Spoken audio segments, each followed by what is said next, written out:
The first rumor arrived 6 rotations before Drukesh Valon did, and it was, by any trading standard, worthless.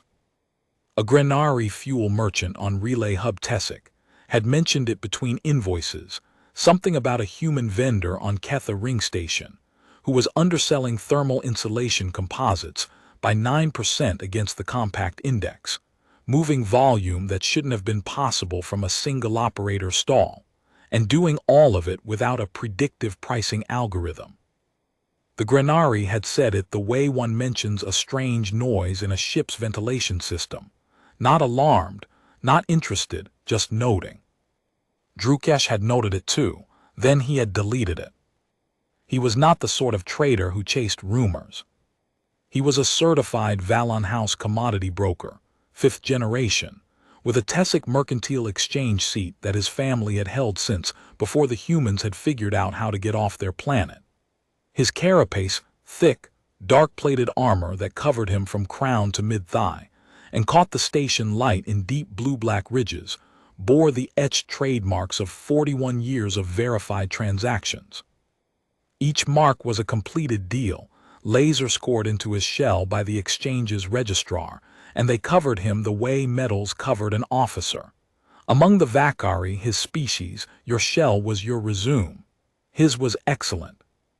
He ran a 14-vessel commodity brokerage that handled thermal composites, hull sealants, and atmospheric processors across 9 systems.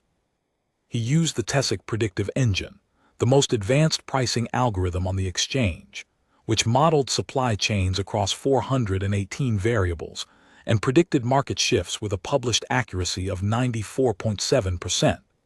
His margins ran between 11 and 14% conservative by younger traders' standards, but the Valon House had survived 2 trade wars, a currency collapse, and the Palathi embargo by never being greedy and never being surprised. The second rumor arrived 3 rotations later, and it was more specific.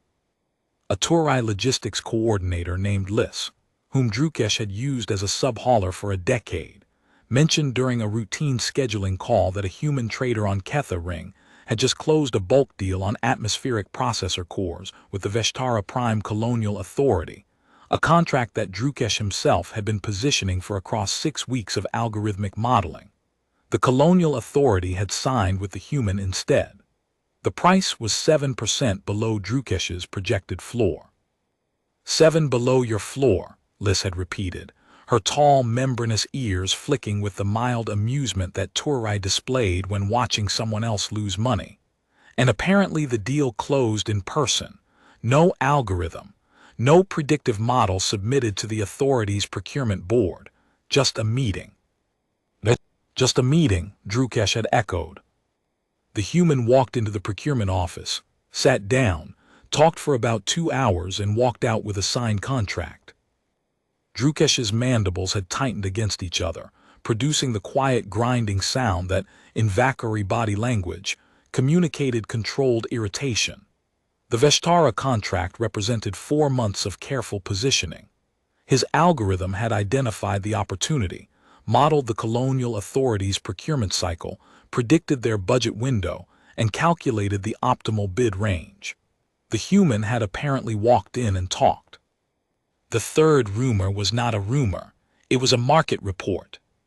The Tesic Exchange's quarterly analytics flagged an anomaly in the Ketha Ring thermal composite sector.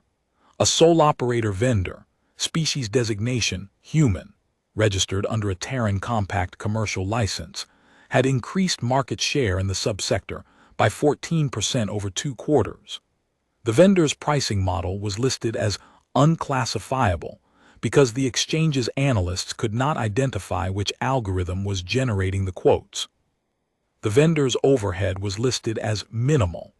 The vendor's customer retention rate was listed as anomalous 96%. 96%. Drukesh's own retention rate, built across 4 decades of meticulous service and algorithmic precision, was 81%. The sector average was 73%.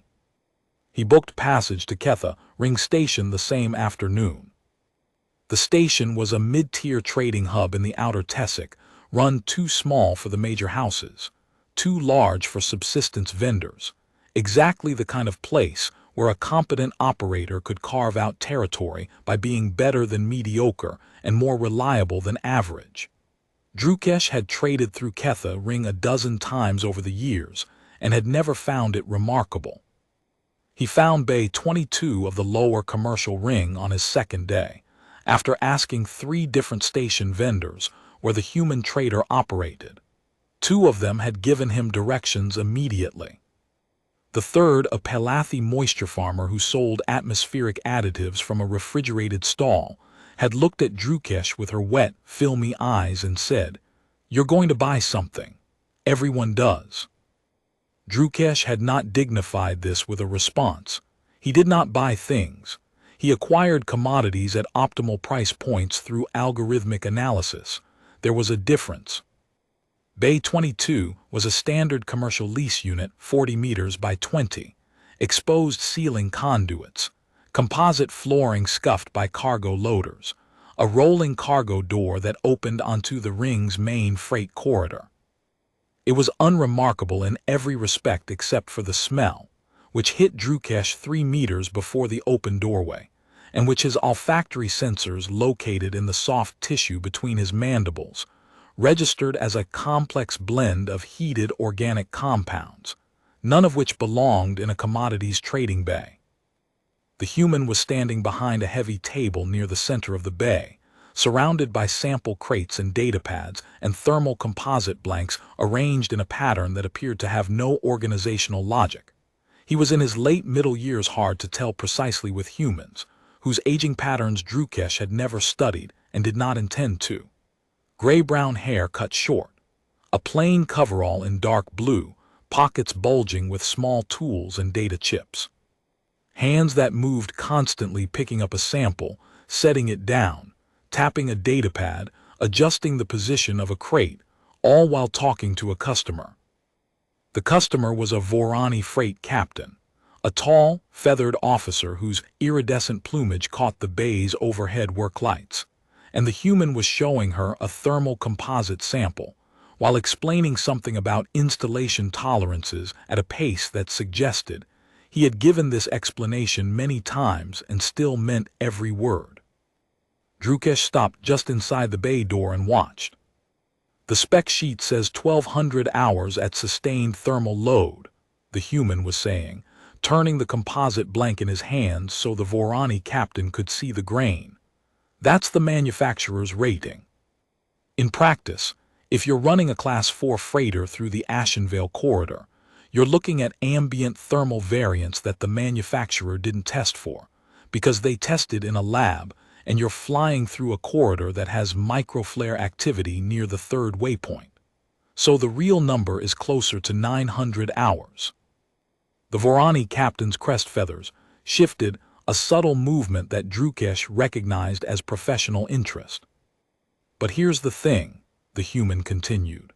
"If you seal the joints with a secondary thermal paste, I've got a compound that one of my suppliers developed, works specifically with this composite grade. You extend the effective life back past 1,200 and into the 1,400-hour range. Better than the stock spec. And I include the sealant with the order, no extra charge, because if the composite fails early and you come back unhappy, that costs me more than a tube of paste." The captain's crest rose higher. She asked a question about bulk pricing for a 6-vessel fleet refit. The human set the sample down, picked up a datapad, and did not consult it. He looked at the captain directly and said, "For 6 vessels, I can do 11% below index on the composites and throw in the sealant and installation specs. I'll have the first shipment staged at your dock within 4 days. If any of it doesn't perform to what I just told you, I'll replace it at my cost and refund the difference. That's my word." He extended his hand. The Vorani captain looked at the hand. Drukesh knew that Vorani did not shake hands, they had no cultural equivalent, but the captain seemed to understand the gesture's intent. She inclined her head in the Vorani acknowledgement of a concluded negotiation. "I'll take it," she said. The human smiled, not a sales smile, not the performative warmth that Drukesh had seen from vendors across 40 years of trading floors. Something that looked, to Drukesh's analytical eye, genuine. "I'll have the manifest sent to your berth by end of shift, Captain." "Tessin, freight convoy pale wing." "Captain Tessin, pleasure." The captain left. The human watched her go, made a note on his datapad, adjusted a crate, and then looked up and saw Drukesh standing in the doorway. "Morning," the human said. "Come in." "I'm Garrett." Drukesh did not move. He was processing what he had just witnessed and finding that his processing framework was inadequate. The human had undersold the compact index by 11%, added a free secondary product, offered a performance guarantee backed by personal liability, promised a 4-day delivery window, and sealed the entire transaction with a word and an extended hand. No contract, no algorithmic price justification, no procurement board review, no exchange-registered terms of sale. It was, by every standard Drukesh knew, madness. "Drukesh Valon," he said, stepping into the bay with the measured stride that Vakari traders used when entering a competitor's space upright. Carapace squared to the room, mandibles neutral. "Valon Commodity Brokerage, Tessic Exchange." "Tessic," the human repeated. He did not seem intimidated. He did not seem anything in particular. He picked up a different composite sample and began turning it in his hands the way a person handles something they have handled 10,000 times. "Long way from here. You came to look at my operation." "I came because your operation is producing market results that my models cannot explain." The human Garrett looked at him with an expression that Drukesh could not classify. It might have been amusement. It might have been patience. It had the quality of someone who had been asked this question before and had found, each time, that the answer did not translate. "What's your model say I should be doing?" Garrett asked. "Operating at a loss. Your pricing is below sustainable margin thresholds across 4 of your top 6 product lines. Your overhead structure, single operator, single bay, no algorithmic pricing engine, should limit your throughput to approximately 1/5 of your reported volume. Your customer retention rate exceeds sector benchmarks by 23 points, which my model cannot attribute to any identifiable competitive advantage." Garrett set the sample down. "You want to know the trick. I want to understand the mechanism." "There isn't one, not the way you mean." Drukesh's mandibles ground together. He had not traveled 9 transit jumps to be told that a profitable operation had no mechanism. Profitable operations always had mechanisms. That was what mechanisms were for. "I've been doing this for 22 years, Garrett said. He leaned against the heavy table and crossed his arms, a posture that Drukesh recognized, from his limited study of human body language, as informal authority. "Started on Earth, doing agricultural equipment sales in a region called the Midwest. Moved to station-side commodity work about 15 years ago when my wife and I decided we wanted to see what was out there. She runs a repair service on level 6. I sell thermal composites and hull materials and atmospheric processors, and whatever else I can source at a price that lets me sell it at a price that keeps people coming back. That is not a competitive strategy. That is a description of commerce. It's both." Drukesh stood in the center of Bay 22 and looked around with the eye of a man who had appraised trading operations across 9 systems. The bay was clean but not polished. The inventory was organized but not algorithmically optimized. He could see items grouped by apparent use case rather than by product code, which meant the human was arranging his stock the way his customers thought about it rather than the way a database would catalog it. There were personal touches that a serious trader would never have allowed. A faded image pinned to the wall showing 2 humans standing in a field of tall golden vegetation. A ceramic vessel on the table that appeared to hold the heated organic liquid that humans consumed compulsively. A small square of fabric with a stitched emblem that read Valparaiso Grain and Supply, that hung beside the bay's environmental controls. These details were irrelevant. They were atmosphere. They were the kind of thing that a sentimental species would mistake for competitive advantage. Drukesh dismissed them and focused on the inventory. The composite blanks on the display racks were standard Tessic-grade material, good quality, widely available, nothing proprietary. The hull sealants were Dranith manufactured, mid-tier. The atmospheric processors were refurbished Grenari units, a product category that Drukesh's own brokerage handled and that he knew, to the fractional credit, could not be profitably sold at the prices he had seen in the market report. Your atmospheric processors, he said. You're selling refurbished Grenari Model 7s at 18% below index. My cost model says your margin on that product at that price is between 2 and 4%. That's not sustainable for a sole operator. 4.1 last quarter. 4.1% is not a business margin. It's a rounding error. Depends on what you're rounding toward. Drukesh felt his carapace plates shift, the involuntary tightening that his species experienced when confronted with something that should not work and was working. What are you rounding toward? Garrett picked up the ceramic vessel and drank from it. The smell intensified, bitter, heated, somehow aggressive.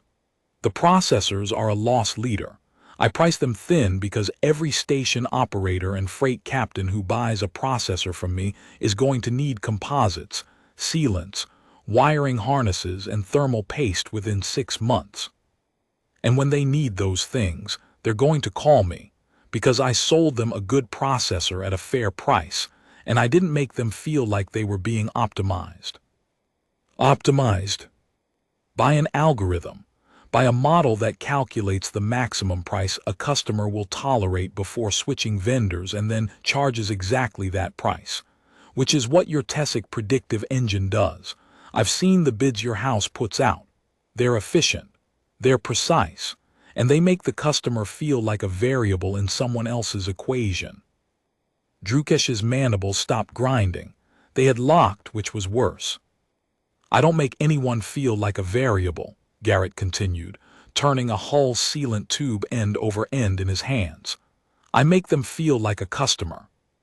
There's a difference, and the difference is worth more than your 2.5% margin advantage on first purchase sealant pricing. A Pelathi atmospheric systems engineer arrived next, wet-skinned, translucent membraned, carrying a corroded processor coupling in both webbed hands like evidence of a crime. She placed it on the table without preamble. This is from the unit I bought from the Tessic-certified vendor last quarter, she said, and the damp, gurgling quality of Pelathi's speech could not mask the frustration underneath. The alloy composition is wrong for high-humidity environments. It corroded in 14 weeks. The certification guaranteed 40. Drukesh recognized the coupling type. It was a standard Tessic-certified component, the same kind his brokerage sold. The certification was real. The alloy composition was correct for the standard specification. The standard specification simply did not account for the Pelathi's operating environment because the standard specification assumed a dry atmosphere installation. Garrett picked up the coupling, turned it, held it up to the light, and studied the corrosion pattern the way a doctor studies a rash. High humidity berth. 78% ambient. We're a water processing station. Yeah, that'll eat standard alloy in about 3 months. The certification is dry spec. He set the coupling down and walked to a rack at the back of the bay, where he selected a different coupling from a bin that was labeled, in handwritten characters, wet ENV. He brought it back and placed it beside the corroded one. Marine-grade alloy. Same dimensions, same thread pattern. Costs about 12% more than the standard. But it won't corrode at 78% humidity. It won't corrode at 90. I've had Pelathi engineers running these for 2 years and the failure rate is 0. The Pelathi's membranes dilated. The Tessic catalog doesn't list a marine-grade option for this coupling type. No, it doesn't. Because the catalog was built for the standard specification, and the standard specification was written by species that live in dry environments. Nobody updated it for the Palathi operating profile, because the Palathi market segment represents less than 4% of total coupling sales, and 4% doesn't justify a catalog revision to the Exchange Certification Board. So how do you have them? Because I asked a Palathi engineer what kept breaking, and she told me, and I found a supplier who manufactures marine-grade alloy in the right dimensions, and I keep them in stock because 4% of the market still deserves parts that work. The Palathi bought 12 couplings. Garrett included an application guide for marine-grade installation that he had written himself, formatted for Palathi visual processing, and printed on water-resistant substrate. Drukesh stood by the wall and felt the accumulated weight of what he was witnessing settle into his carapace like cooling metal. The human was not disrupting the market. He was not undercutting, not predatory pricing, not executing a strategy that Drukesh could identify and counter. He was doing something far more dangerous. He was paying attention. Drukesh left Bay 22 after 90 minutes. He did not buy anything. He did not need to. He had come to diagnose an anomaly, and he had diagnosed it. The human was running a commodity business on principles that predated algorithmic trading by what appeared to be centuries, and it was working because the principles were sound, and the execution was consistent, and the man behind the counter meant what he said. The diagnosis should have satisfied him. It did not. He went back the next day. He told himself he was conducting follow-up analysis. There were aspects of the human's operation that warranted closer examination: the supplier relationships, the customer communication patterns, the way inventory was managed by instinct and memory rather than by system. These were data points. He was collecting data points. The human was negotiating with a Dranith hull plating supplier when Drukesh arrived. The Dranith, a stocky, gray-skinned biped, whose species was known across 9 systems for aggressive pricing tactics and absolute refusal to budge on terms, had brought 3 sample plates and a pricing sheet that started at 22% above index. Drukesh settled against the bay's interior wall, folded his armored arms across his carapace, and watched. 22 above, Garrett said, glancing at the sheet. That's steep. The Dranith, whose name Drukesh gathered from the conversation, was Boris, crossed his thick arms. Premium alloy, limited run, 3 other buyers on my list. I'm sure there are. But your limited run has been on the Tessic listing for 14 weeks, which means those 3 other buyers haven't committed, and every week it sits on the listing, your holding costs eat another half point of margin. Borisk's gray skin darkened slightly around the jaw, the Dranith flush that signaled displeasure. My holding costs are my concern. They are, but they're also why you're here, on Ketha Ring, talking to me, instead of closing with those 3 other buyers. So let's skip the part where we both pretend you have leverage you don't, and talk about what you actually need. Drukesh's mandibles parted. He closed them deliberately. The human had just stripped the Dranith's opening position to its skeleton in 4 sentences, and he had done it without aggression, without the algorithmic counterbid that Drukesh would have deployed, without anything except a plain observation stated plainly. Borisk stared at Garrett for 5 seconds. Then his gray skin lightened, which meant his flush was receding, which meant the Dranith was recalculating rather than entrenching. What do you need? Borisk asked. 40 plates, 8 above index, delivery in 6 days. And I'll take your next limited run too, same terms, if the quality holds. 8 above is thin. 8 above clears your holding costs, moves your inventory, and puts you on my regular supplier list, which means guaranteed quarterly volume instead of one-off sales. You know what guaranteed quarterly volume is worth. Borisk uncrossed his arms. He looked at the sample plates on the table. He looked at Garrett. Then he did something that Drukesh had never seen a Dranith do in 4 decades of interspecies commerce. He extended his hand. The Dranith did not shake hands. They closed deals with a formal exchange of stamped trade tags, a ceremony that involved 2 witnesses, a notarized registry entry, and a cooling period during which either party could withdraw without penalty. It was a system designed by a species that trusted no one, and it had served them well for centuries. Borusk extended his hand, and Garrett took it, and they shook, and the deal was done. No algorithm, no trade tags, no stamped contract, no witnesses, a handshake with a species that did not shake hands performed by a Dranith who had apparently learned to. The afternoon brought more. Drukesh stayed against the wall and watched the way a scholar watches an experiment that has already disproven the hypothesis, but continues to produce data. A Turai freight operator came in with a failed hull sealant tube. Not one Garrett had sold.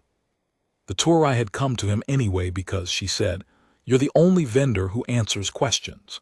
Garrett examined the sealant, identified the batch defect, contacted the original vendor on the Turai's behalf, and arranged a replacement shipment to her next port of call. He did not charge for any of it. When the Turai asked why, he said, "Because next time you need sealant, you'll buy it from me, and I'd rather earn your business than charge you for fixing someone else's mistake." Then a young Vakari captain came in. His carapace bore only 3 trademarks, a junior, barely established, his shell smooth where Drukesh's was a map of 4 decades. He needed hull sealant for a second-hand freighter and clearly could not afford the premium grade. Drukesh could see it in the way the young captain handled the premium sample, turning it carefully, reading the spec label twice, checking the price on the display, and putting it down with the careful resignation of someone accustoming himself to doing without. Garrett saw it too. He picked up a different product, mid-grade sealant, same manufacturer, and set it on the table. "This one won't perform as well as the premium out of the tube," Garrett said. "But if you apply a secondary coat after the first layer cures, and I'll show you how you get about 90% of premium performance at 60% of the cost. The trick is in the curing time. Most people apply the second coat too early. You need to wait 4 hours. I know that's a lot on a tight docking schedule, but it makes the difference between the secondary coat bonding properly and the secondary coat peeling off at the first thermal cycle." He pulled out a printed instruction sheet, hand-formatted, with diagrams that were clearly not professional but were clear, and walked the young captain through the application process step by step. He pointed to specific spots on the diagram. He answered 3 questions. He showed the captain a sample of properly cured secondary coat so the young captain would know what the finished result should look like. Then he gave the young captain a tube of secondary coating compound for free. "First-time customer discount," Garrett said. "You don't have a first-time customer discount," Drukesh observed from his wall. "I do now." The young captain left with his sealant, his free tube, his printed instructions, and an expression on his young face that Drukesh recognized because he had worn it once, 40 years ago, when his father had handed him his first trade contract and said, "You're ready." The young captain would buy from Garrett for the rest of his career. Drukesh could see the trajectory as clearly as any algorithmic projection. The young captain would build his fleet, accumulate trademarks, hire crew, expand routes, and at every decision point where he needed composite or sealant or processors, the memory of the human who had shown him how to apply a secondary coat and given him a free tube would sit at the front of his mind, not as a calculation but as a fact about the world. Between customers, Garrett cleaned. He reorganized display samples. He updated a hand-kept ledger, an actual physical book with written entries which Drukesh found so archaic it bordered on provocative. The human kept 2 sets of records, a digital manifest for inventory tracking, and a handwritten log of every customer interaction. Names, ship classes, operating conditions, problems mentioned, solutions provided, follow-up needed. That book, Drukesh said, nodding toward it. That's your database. That's my memory. The digital system tracks what I have. The book tracks what they need. The Tesic engine tracks what they need. It models purchasing patterns and predicts future requirements based on fleet composition, route data, and historical order frequency. Does it track that Captain Tessin's daughter just got accepted to the Vorani Navigation Academy? Drukesh paused. No. I know that because Tessin told me last time she was in, while I was showing her the composite samples. She's proud. Her daughter is the first in their convoy group to qualify. And when Tessin comes back in 6 months for her refit order, I'm going to ask how the daughter is doing, because I actually want to know, and because Tessin will remember that I asked, and that memory is worth more than a 2% pricing advantage.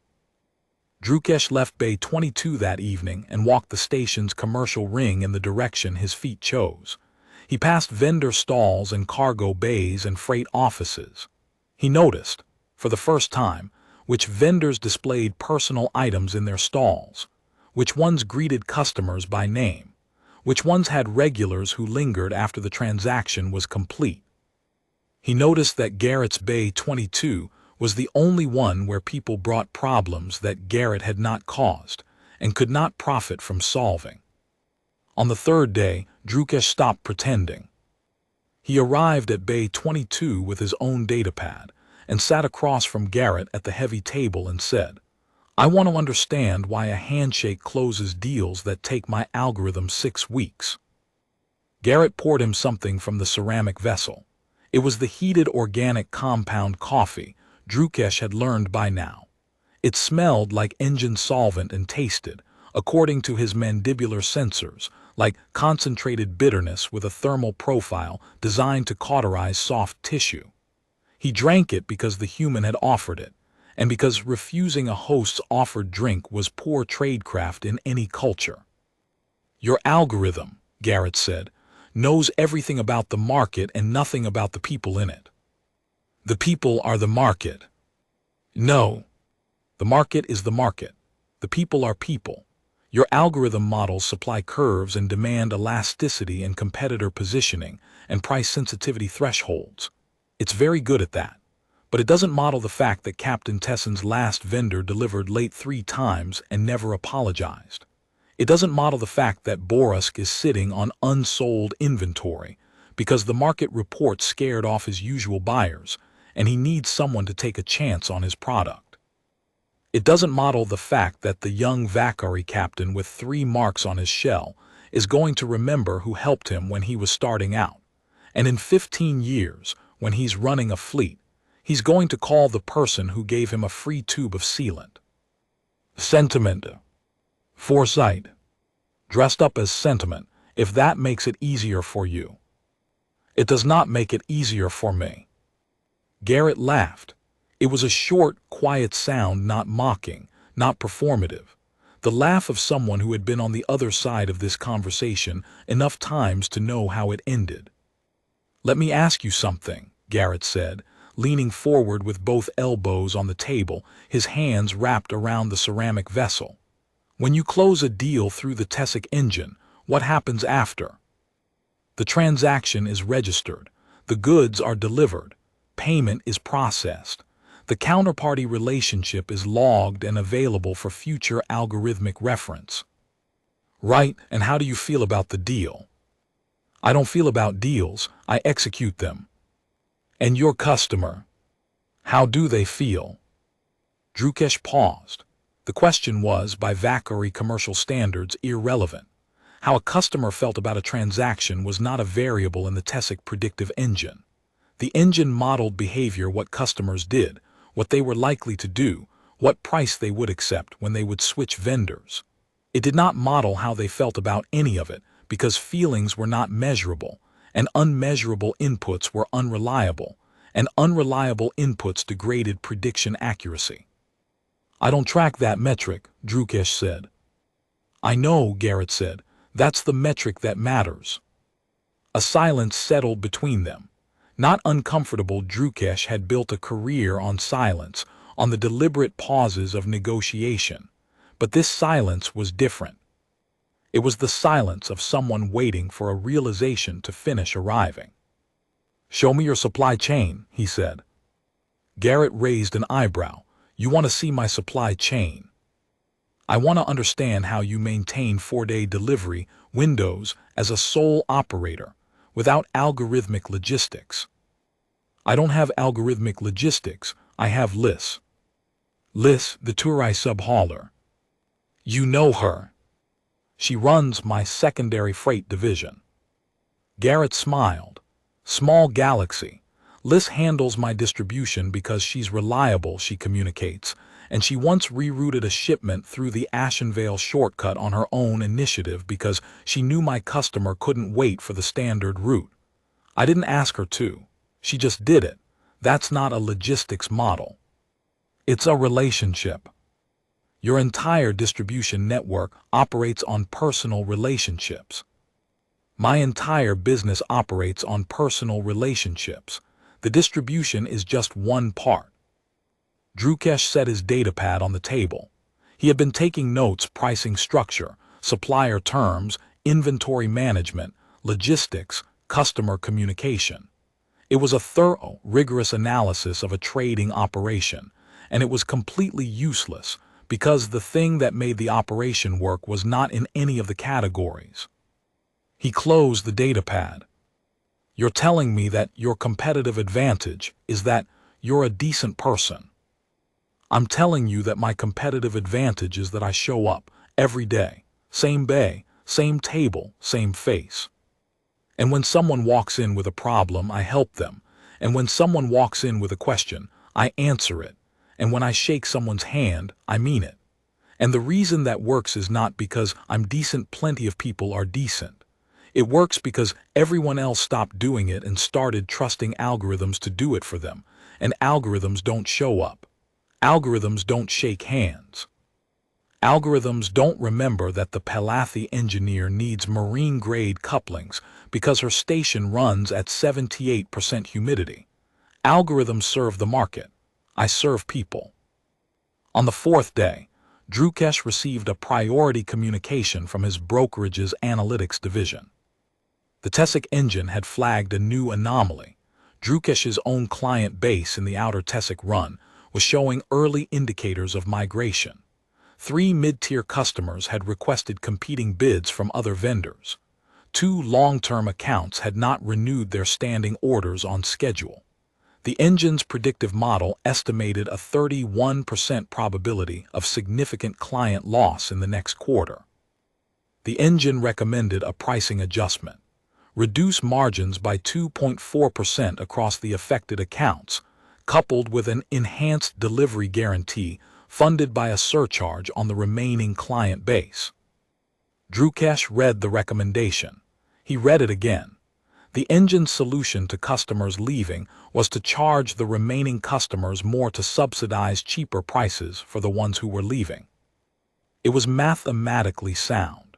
It was also, Drukesh realized with a grinding clarity, exactly the kind of thinking that was causing the migration in the first place. Optimizing the customer as a variable, extracting maximum value from the ones who stayed to fund retention of the ones who were drifting. Treating loyalty as a resource to be spent rather than a relationship to be maintained.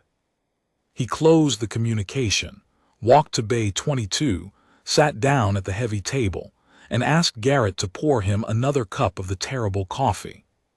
"My clients are leaving," he said. Garrett poured. "How many?" "Potentially 5. The engine says I should cut my prices to keep them." "Will that work?" Drukesh's carapace plates shifted. The honest answer was, probably for 1 quarter. The engine would optimize the pricing reduction to be exactly enough to retain the accounts in the short term.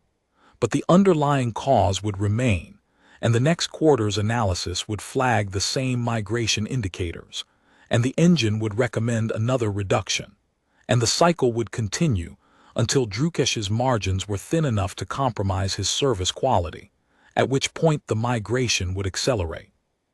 "Temporarily," he said. "Have you asked them why they're looking elsewhere?" The question landed like a crate dropped from a loading crane. Simple, heavy, and impossible to step around. The engine doesn't recommend direct client consultation for retention issues. It introduces subjective variables that degrade the model's predictive accuracy. Drukesh, Garrett leaned forward. Call your clients. Ask them how they're doing. Ask them if anything has changed in their operations. Ask them what they need that they're not getting. And then listen to what they tell you, because the answer is almost certainly something your engine can't model, and it's almost certainly something you can fix by being a person instead of a pricing algorithm.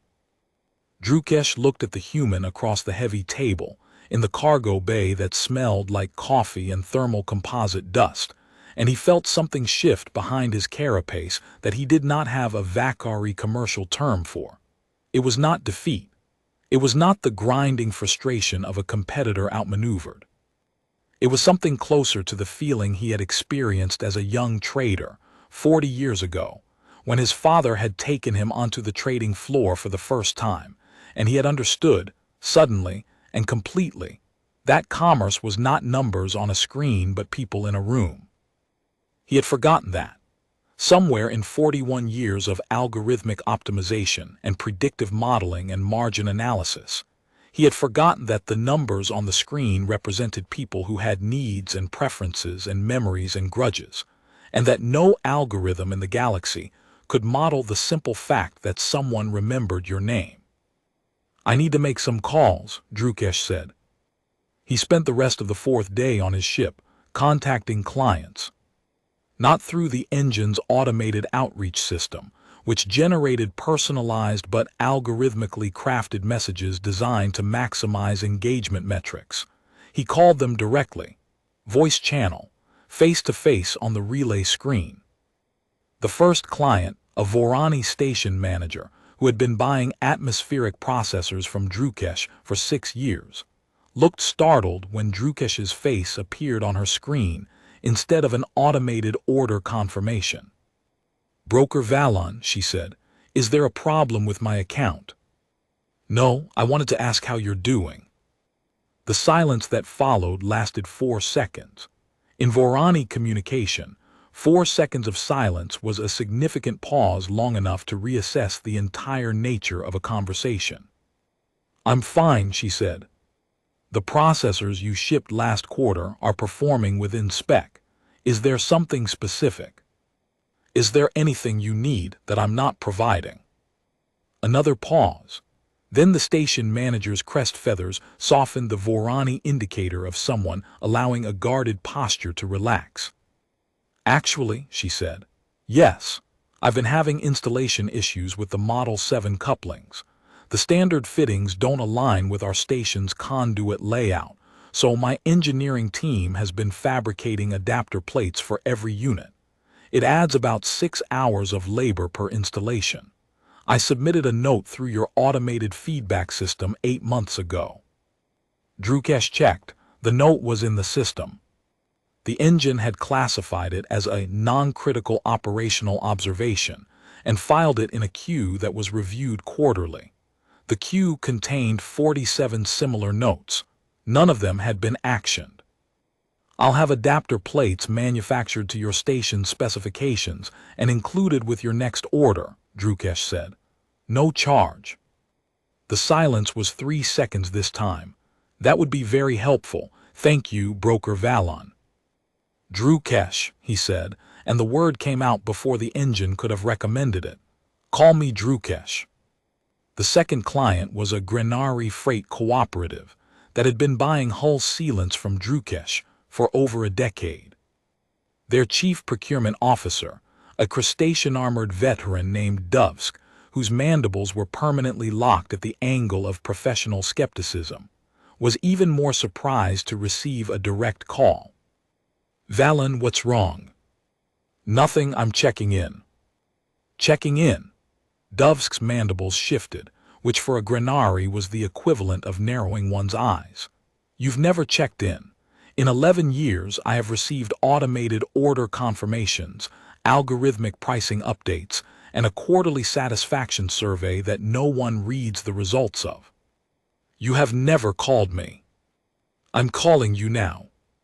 It took Dovsk 7 minutes to relax enough to mention that his cooperative's purchasing committee had been discussing whether to consolidate their suppliers, not because Drukesh's prices were bad, but because the cooperative's younger members felt that the brokerage was impersonal.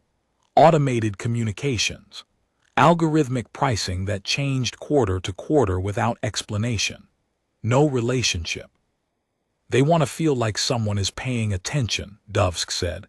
The old members don't care, but the young ones, they've done business with vendors who talk to them, who remember what they ordered last time, who ask how the installation went. Vendors like the human on Ketha Ring. Dovsk's mandibles locked at full skepticism angle. How do you know about Garrett? I've been studying his operation. Studying it. Dovsk let out the Grenari equivalent of a dry laugh, a rapid clicking that sounded like gravel settling. He sold my deputy 3 crates of thermal composite last month. My deputy has never bought composite from anyone but us in 5 years of purchasing authority. Garrett gave him a sample, explained how it would solve a specific thermal bleed issue at the coupling joints that the deputy had been complaining about for 2 years and nobody had listened, and told him to call if it didn't work. The composite worked. My deputy now mentions Garrett by name in procurement meetings. By name. Not the human vendor on Ketha Ring, Garrett. He remembers what you told him. He remembers your ship class and your route and the specific operating conditions that affect your equipment. Dovsk paused. Do you know my deputy's name, Valon? Drukesh searched his memory. He had transacted with Dovsk's cooperative for 11 years. He had processed hundreds of orders. He knew their purchasing patterns, budget cycles, fleet composition, and seasonal demand curves. He knew their account number. He knew their credit rating to the second decimal. He did not know the deputy's name. No, he said. Dovsk clicked. It's Trevik. He's been signing your purchase orders for 4 years. He has 2 juveniles. One of them wants to be a trader. You might want to know that before you send him another algorithmic pricing update. The third call was to a small Turai repair dock operator named Essek, who ran a 2-berth facility on a waypoint station. Her account was minor atmospheric processor filters in small quantities, twice a year. The engine classified her as micro-account, retention neutral, too small to warrant pricing adjustments, too small to lose sleep over. Essek answered the call from inside a ventilation shaft, her membranous ears folded flat against her head, a filter wrench in one hand. Broker Valon, is this about the overdue invoice? I sent the payment yesterday. The delay was because the station's banking relay. It's not about the invoice. I'm calling to ask if there's anything you need. Essek stared at him through the relay screen for 6 seconds. Then she climbed out of the ventilation shaft, set the wrench down, and said, Actually, yes. I've been ordering the Type 4 filters through your catalog for 3 years. They work fine in most installations. But 2 of my regular clients run modified Grenari atmospheric systems with a non-standard intake bore, and the Type 4 doesn't seat properly. I've been hand-cutting the gasket to make it fit. Every time. For 3 years. Why didn't you contact us? I did. Twice. The first time I got an automated response directing me to the catalog specifications, which I had already read. The second time I got a form asking me to describe the issue using the engine's classification taxonomy, which I do not understand because I am a repair dock operator and not a predictive analytics specialist. After that, I stopped trying. A customer had reported a product fit issue twice. The system had responded both times with precision-targeted irrelevance. The customer had adapted by cutting gaskets by hand, 12 hours of extra labor a year that she had never billed him for and never mentioned again, because she had learned that the system did not listen. I'll have a Type 4 filter with a modified gasket profile for the non-standard Grenari bore sent to your dock within the week, Drukesh said. And I'll keep them in stock as a standing catalog item. For the 3 or 4 people in the sector who need them. For the 3 or 4 people in the sector who need them. Essex ears unfolded. Thank you, Broker Valon. That would save me about 12 hours a year. Drukesh, he said, and I'm sorry it took 3 years. Drukesh ended the call and sat in his ship's communication alcove, staring at the blank relay screen. His carapace felt heavy. Not physically, Vakari carapace weight was constant, but in the way that certainty feels heavy when it arrives with its full cargo of implications. He had built a brokerage on algorithms. The algorithms were excellent. They predicted markets, optimized pricing, maximized margins, and managed logistics with a precision that had kept the Valon house profitable for 2 generations under his stewardship. They had never failed him. They had never made an error. And they had never once asked a customer's name. On the 5th day, Drukesh went back to Bay 22 for the last time. Garrett was rearranging his inventory moving crates by hand, which the humans seemed to prefer over using the bay's automated cargo system. A Turai navigator was leaving as Drukesh entered, carrying a small crate under one arm and a hand-drawn schematic that Garrett had sketched on actual paper, showing how to install a thermal relay in a non-standard mounting position. The navigator nodded to Drukesh as she passed. She was humming. Garrett looked up when Drukesh entered, and he did not seem surprised, because nothing about the human seemed to involve surprise. He moved through his trading day with a settled, patient certainty that Drukesh was beginning to recognize as the human's actual competitive advantage, not a strategy, not a technique, but a disposition. The man was genuinely, constitutionally incapable of treating a customer as a data point. I called my clients, Drukesh said. Garrett set a crate down, and 2 of them had unresolved issues that my system had logged but not acted on.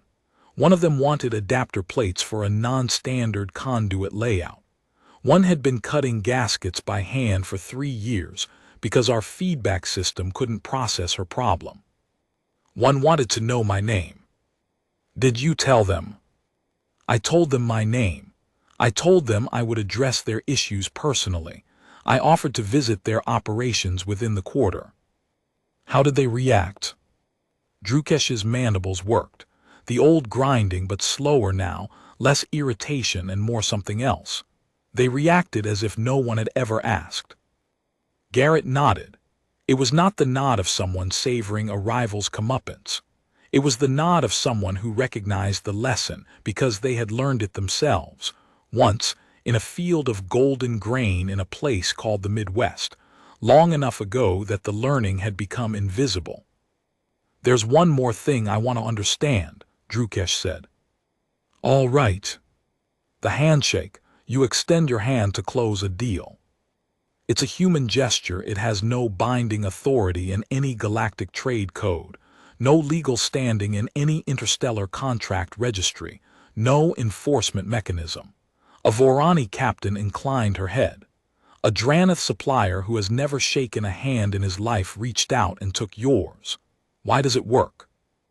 Garrett looked at him. The expression on the human's face was the one Drukesh had been unable to classify on the first day. He could classify it now. It was the face of someone who was about to tell you something simple and true, and who knew that the simplicity was the hardest part. Because when I shake someone's hand, Garrett said, I'm telling them that I'm putting myself into the deal, not my algorithm, not my company, not my pricing model, me. And if the deal goes wrong, they know where to find me, and they know I'll make it right because my hand was in theirs and my word was in the room. That's all it is. A person telling another person, I'm here, I mean this, and I'll still be here tomorrow. Your species has been in galactic commerce for less than 50 years, Drukesh said. My family has held our exchange seat for 5 generations. We have models that predict market behavior across 400 variables. We have logistics systems that optimize delivery windows to the hour. We have pricing algorithms that calculate the exact optimal bid for any contract in any sector. and you are beating us with a handshake and a cup of terrible coffee. I'm not beating you. I'm doing something different. You're doing what we used to do, before the algorithms. Garrett tilted his head. What do you mean? The Vakari were traders before we were anything else. Before we had cities, before we had writing. We traded. Goods for goods, trust for trust. My father's father's father's father would walk into a settlement with a pack on his back and spend 3 days there eating with the locals, listening to their problems, learning what they needed before he made a single offer. He didn't have an algorithm. He had a shell with trademarks, and each mark represented a relationship he had honored. What happened? Drukesh's mandibles worked. We got efficient. We built models that could do in seconds what used to take days. We built engines that could predict demand before the customer knew they had it.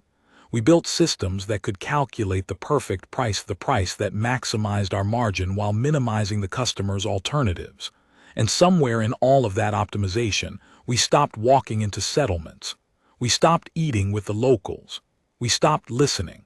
We sent automated communications instead, and we told ourselves it was progress. The algorithms are genuinely useful, Garrett said quietly. They do things that no person can do, process that much data, model that many variables. The problem isn't the algorithms. The problem is that you let them replace the thing they were supposed to support. The relationship. The relationship. Drukesh stood in Bay 22 for a long time after that. He did not calculate. He did not model. He stood in a cargo bay that smelled like coffee and thermal composites and the faint residue of hull sealant, and he let the implications settle into his carapace the way trademarks settled into shell. Permanently. I'm not going to undercut you, Drukesh said finally. You've earned this market. I wasn't worried about you undercutting me. No, you weren't. Drukesh ground his mandibles, but gently, not irritation this time. Something closer to the sound his father's mandibles had made when the old trader was thinking through a problem he respected. What is the heated compound? Coffee. It's terrible.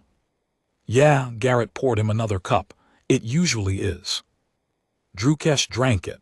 Then he extended his own hand, armored, plated, articulated at 2 joints instead of 1, engineered by evolution for crushing, not greeting. Garrett took it. The grip was brief. The human's hand was warm and soft inside Drukesh's armored claw, and it held firm, and it let go cleanly. Drukesh left Ketha Ring Station the next morning. On the transit back to Tessic, he logged into the predictive engine and opened a new parameter field. The engine's interface prompted him for the variable type, numerical, categorical, or behavioral. He stared at the options for a long time. Then he typed, in the free text field that the engine's designers had included for custom annotations, and that no serious trader on the exchange had ever used. Customer satisfaction, qualitative, metric, did they feel heard? The engine flagged the entry as unclassifiable and recommended deletion. Drukesh saved it anyway. It would take another 2 quarters before he understood that the entry was not a variable to be modeled. It was a reminder to stop modeling and start listening. It would take longer than that before his retention rate began to climb. The algorithms resisted the change. The old habits resisted harder. And there were days when Drukesh's mandibles ground with the pure exasperation of a trader trained in precision trying to learn imprecision. But when the rate climbed, it climbed past 90. He never told Garrett. He did not need to. Somewhere on Ketha Ring Station, in a cargo bay that smelled like coffee and honest work, a human in a blue coverall already knew.